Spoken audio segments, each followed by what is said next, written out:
Sarah Martinez stared at her reflection in the JFK Airport bathroom mirror, attempting to tame her unruly dark curls for the third time. The fluorescent lights highlighted the dark circles under her brown eyes, evidence of 3 weeks of double shifts at Angelo's diner. Her hands trembled slightly as she splashed cold water on her face, trying to wake herself up. She couldn't afford to miss this flight, not when her grandmother Eleanor needed her in Paris. The memory of her Aunt Marie's phone call from 2 days ago still made her stomach clench. "Sarah, your grandmother's condition has worsened significantly," Marie had said, her usually steady voice breaking. "The doctors say we should prepare ourselves. I've bought you a ticket. You need to come now." The ticket was a miracle Sarah couldn't have afforded on her own, not with an 8-year-old daughter and barely making ends meet on a waitress's salary. This morning's goodbye with Emily had nearly broken her heart. Her daughter had clung to her at the front door, small fingers gripping Sarah's worn denim jacket. "Mommy, why can't I come with you?" Emily had asked, her big brown eyes filling with tears. "Promise you'll video call every day?" Sarah had knelt down, pulling her daughter close, breathing in the familiar scent of strawberry shampoo. "Every single day, baby. I promise. And I'll bring you back something special from Paris." She'd tried to sound excited, to make it an adventure rather than the potentially final goodbye to a grandmother. Emily barely remembered. Jack, her ex-husband, had stood in the doorway watching them, his disapproval evident in his crossed arms and tight jaw. Their divorce 2 years ago had left deep scars, but he was still Emily's father, and right now he was her only option for childcare. "I'll take good care of her," he'd said stiffly, as if reading her thoughts. "Just keep in touch." The unspoken tension between them hung heavy in the air, the same tension that had eventually torn their marriage apart. Final boarding call for flight AF-23 to Paris, Charles de Gaulle. The announcement jerked Sarah back to the present. She grabbed her worn leather bag and rushed through the terminal, her sensible black flats slapping against the polished floor. Her heart pounded as she weaved through the crowd, muttering apologies as she bumped into fellow travelers. She reached the gate just as the attendant was preparing to close the door. "Wait, please," she called out, waving her boarding pass. The attendant's initial frown softened at Sarah's obvious distress, and she quickly scanned the ticket. "Hurry along, dear. You're in 24C. Sarah practically stumbled down the jet bridge, trying to catch her breath. Inside the plane, she made her way down the narrow aisle, apologizing as she bumped into seated passengers with her bag. When she reached row 24, she stopped short. A man in an impeccably tailored navy suit occupied the window seat, his attention focused on a leather-bound book. Even seated, she could tell he was tall, with broad shoulders and dark hair threaded with distinguished silver at the temples. As she struggled to lift her bag into the overhead compartment, her arms trembling from exhaustion, the man looked up. The book in his hands was a well-worn copy of The Great Gatsby, something she taught her 8th-grade students during her brief teaching career before Emily was born. "Please allow me," he said, standing in one fluid motion. His voice carried a slight British accent, and his eyes, a striking shade of green, met hers with unexpected warmth. He easily lifted her bag, their fingers brushing momentarily, sending an unexpected current through her tired body. "Thank you," Sarah managed, sliding into her seat. She was acutely aware of her simple jeans and faded sweater next to his obvious luxury. "I'm not usually this," she gestured vaguely, not sure how to explain that she was normally more put together, even if that hadn't been true for quite some time. "James Bennett," he introduced himself with a gentle smile that transformed his serious face. "And no explanation needed." "Long day, long month," Sarah replied, attempting to return his smile while trying to get comfortable in the cramped economy seat. She hadn't been on a plane since her honeymoon 7 years ago, and she'd forgotten how confined it felt. The flight attendants began their safety demonstration, their practiced movements barely registering in her exhaustion-clouded mind.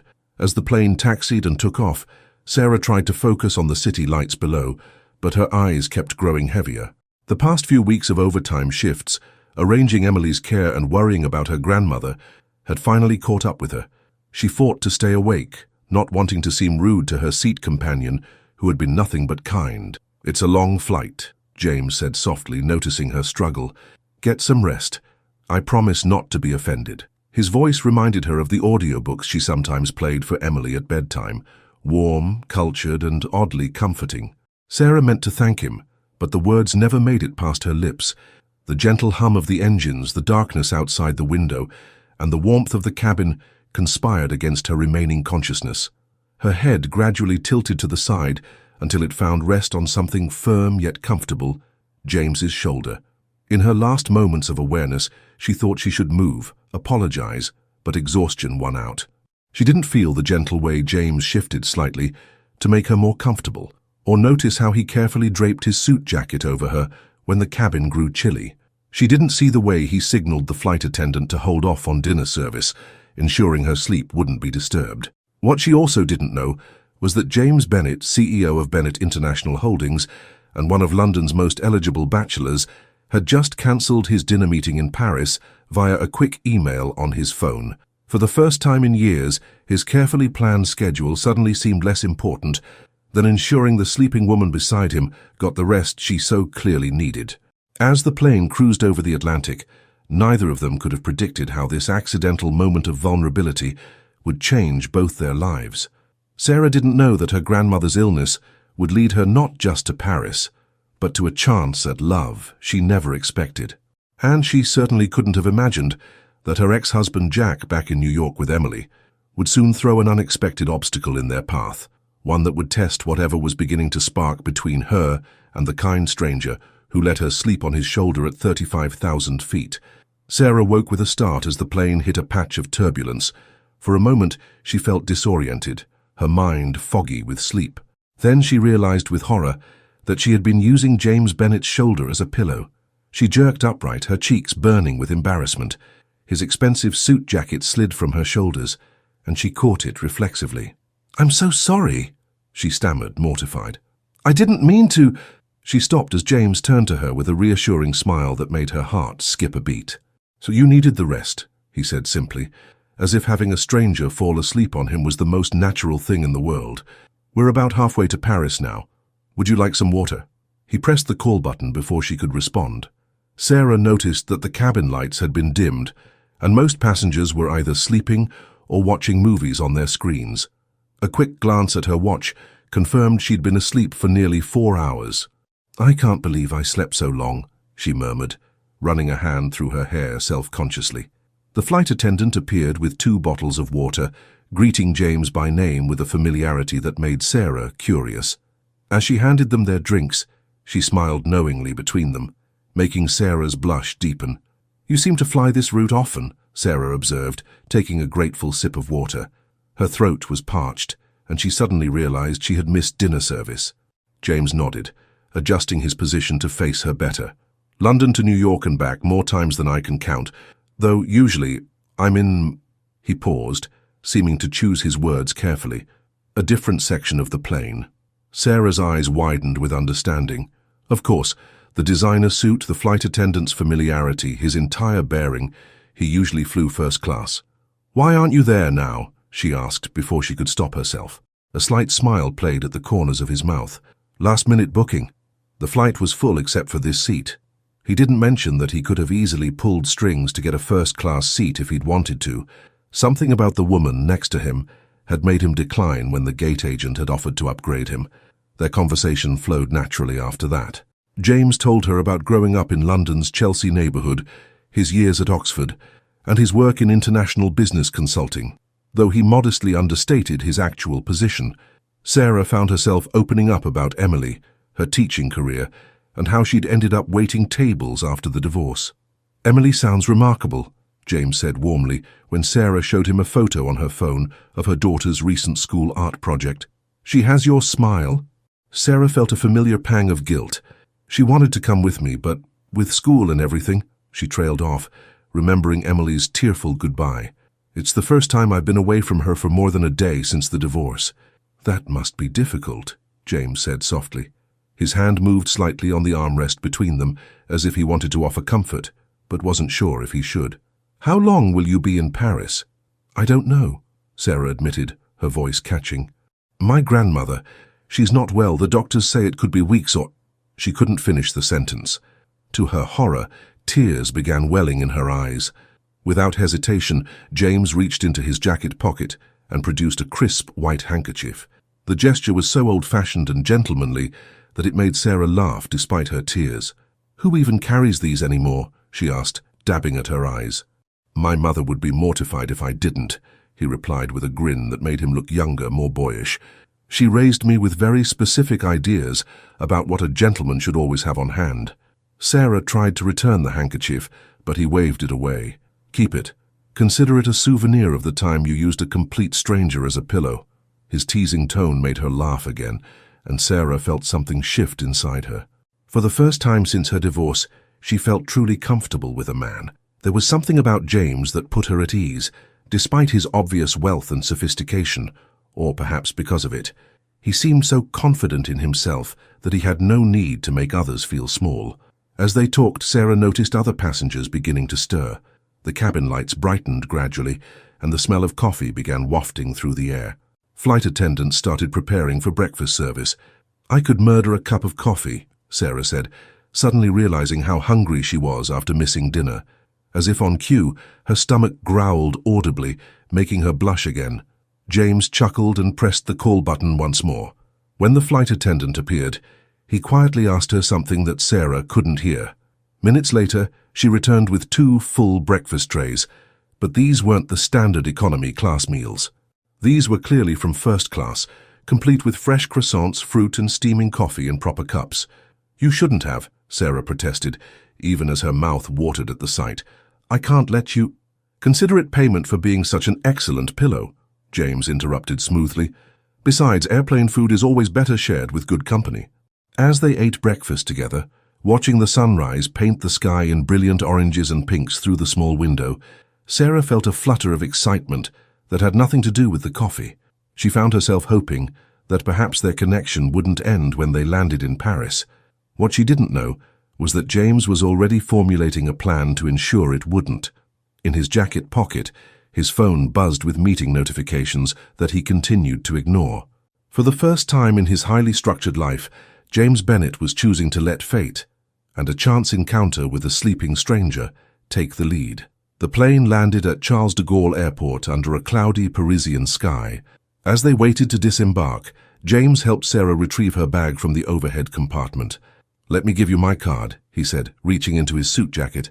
"Perhaps we could have coffee while you're in Paris." Sarah's heart fluttered as she accepted his business card, her eyes widening slightly as she read his title, James Bennet, CEO, Bennet International Holdings. She looked up at him with new understanding. "You're not just in business consulting, are you?" James had the grace to look slightly embarrassed. "I may have understated my position a bit. I didn't want it to—" He paused, searching for the right words. "Change things." Before Sarah could respond, her phone buzzed with an urgent message from her Aunt Marie. "Where are you? Your grandmother's condition has worsened. Come straight to the hospital." Her hands began trembling as she read the message.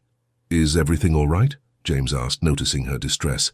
"My grandmother, I need to get to the hospital right away," Sarah explained, her voice shaking. Without hesitation, James took charge. "My driver is waiting outside. Let me take you there," he offered.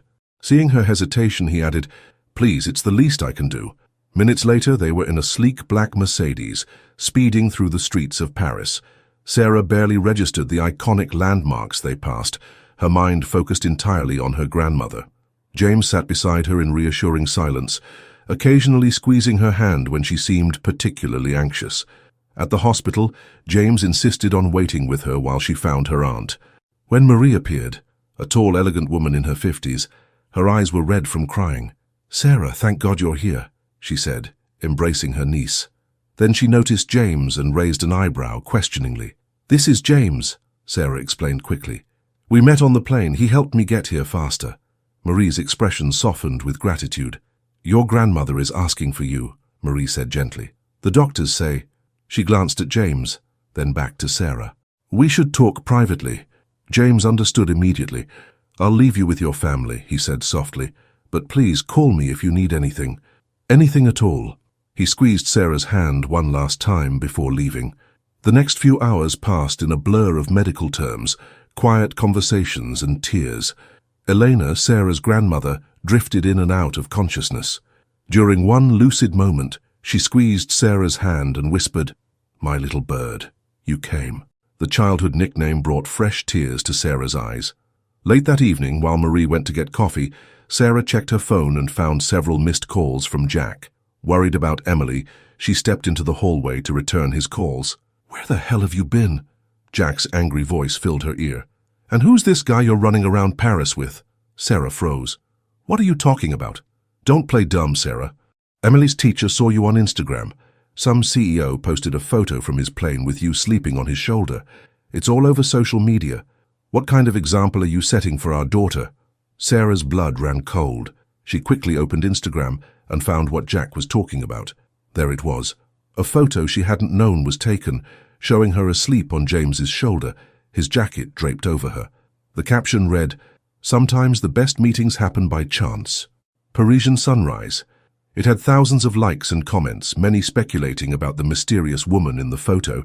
Her hands shaking, Sarah scrolled through the comments. Some were kind, but others were vicious, calling her a gold digger and worse. Several tabloid websites had already picked up the story. London's most eligible bachelor found love in economy class. "Jack, it's not what you think," Sarah began, but he cut her off. "I'm consulting with my lawyer. This kind of publicity isn't good for Emily. Maybe it's time we revisit our custody arrangement." "You can't do that." Sarah's voice rose, drawing concerned looks from passing nurses. "It was just a chance meeting on a plane. I'm here for Grandma Elena, you know that." "Tell that to the judge," Jack snapped before hanging up. Sarah leaned against the wall, her legs weak. How had everything spiraled so quickly?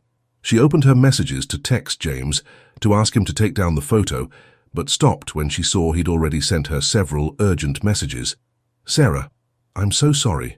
My PR team posted that photo without my knowledge. I've had it taken down, but the damage is done. Please let me explain. Can we meet? I never meant for this to happen." Just then, Marie burst out of their grandmother's room. "Sarah, come quickly!" Sarah rushed back inside to find doctors surrounding her grandmother's bed, the machines beeping urgently. Time seemed to slow as she watched them work, her world narrowing to the sound of her own heartbeat, and the desperate prayer repeating in her mind, "Please, not yet, not like this." Standing in that sterile hospital room, watching her grandmother fight for life, Sarah felt everything slipping away, her chance at romance with James, possibly even custody of Emily. How had a simple act of falling asleep on a plane turned her entire world upside down in less than 24 hours? The doctors worked swiftly, professionally, speaking rapid French that Sarah couldn't fully understand. After what seemed like hours, but was probably only minutes, the chief physician turned to them with an unexpected smile. "She's stabilized," he announced in accented English. "The new medication is working. Your grandmother is stronger than we thought." Sarah's legs gave out, and she sank into the nearest chair, relief washing over her in waves. Marie hugged her tightly, both of them crying tears of joy. When they were finally allowed back at Elena's bedside, her grandmother was awake and more alert than she'd been in days. "You brought me luck, my little bird," Elena whispered, squeezing Sarah's hand. "But why do you look so troubled? This old woman isn't going anywhere just yet." Sarah couldn't hold back anymore. Through tears, she told her grandmother everything, about meeting James, the viral photo, and Jack's threats. Elena listened with the wisdom of someone who had seen many of life's storms come and go. "Your Jack," Elena said firmly, "is acting from fear and jealousy. He knows you're moving forward with your life and it frightens him." She paused to catch her breath. "As for this James of yours, where is he now?" "I don't know," Sarah admitted. "Everything happened so fast." A gentle knock at the door interrupted them.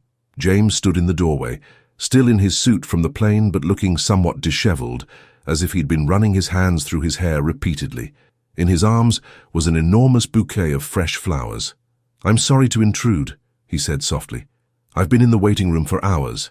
The nurses finally took pity on me and told me your grandmother was better." He looked directly at Sarah. "I couldn't leave without making things right." Eleanor's eyes sparkled with interest. "Marie," she said suddenly, "I think we need coffee, lots of coffee." Marie, hiding a smile, helped Eleanor sit up and followed her cue, leaving Sarah and James alone. "Sarah, I'm so sorry," James began, placing the flowers on a nearby table. "I had no idea my team would do that. They're used to managing my public image, but this crossed a line. I've personally fired the person responsible." "It's not just about the photo," Sarah said, her voice trembling. "Jack is threatening to take Emily away. My whole life I've tried to be the perfect mother. to never give him any ammunition against me. And now, stop, James said firmly, crossing the room to take her hands in his. I've already handled it. My legal team contacted Jack an hour ago.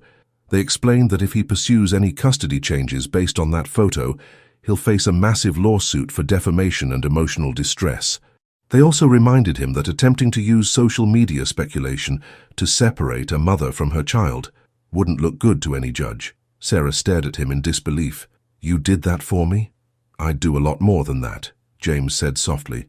Sarah, I know we've only known each other for a day, but sometimes a day is all it takes to know something is special.